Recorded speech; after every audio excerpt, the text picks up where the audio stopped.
نزیکن دیلارا و نزیکن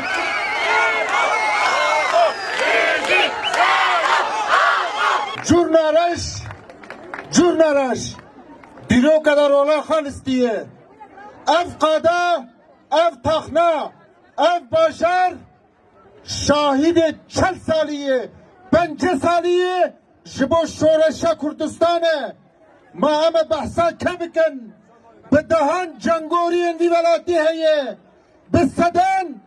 tekoşerin şoreşkeren vi velati hene disa dubare ez huzura veda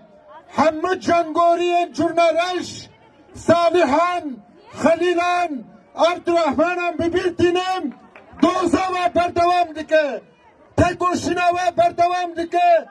siyasete ve berdevam dike 40 sal beri ve digoten kurtneye zamane van tuneye hebuna van tuneye leve bikedaha bedabaha betekoşinaha rastiye hakikate Curnaraş a Kurdistan'a le cihana ilan kir la eme behevra ana peva behevra me bimeşin jibo çe me bimeşin jibo siyasete demokratike me bimeşin jibo çe me bimeşin jibo reber evi milleti jibo peyama rezdar hocalarına me bimeşin reber hocalarına me bimeşin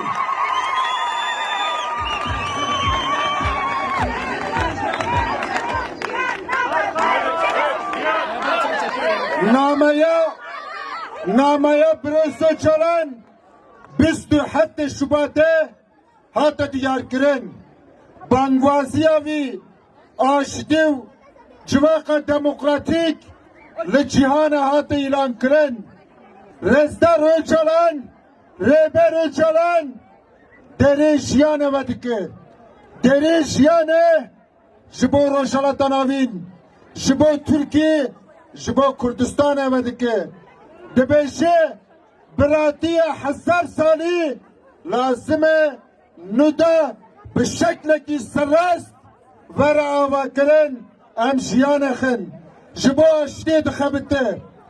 ji bo azadiya civakê dixebite divê hikûmeta hanê berpirsiyarê devletê qîmeta wî tiştî baş zanibe Kurd kıymeta aştiye zanen, kıymeta demokrasi emzanen, jibo çem zanen,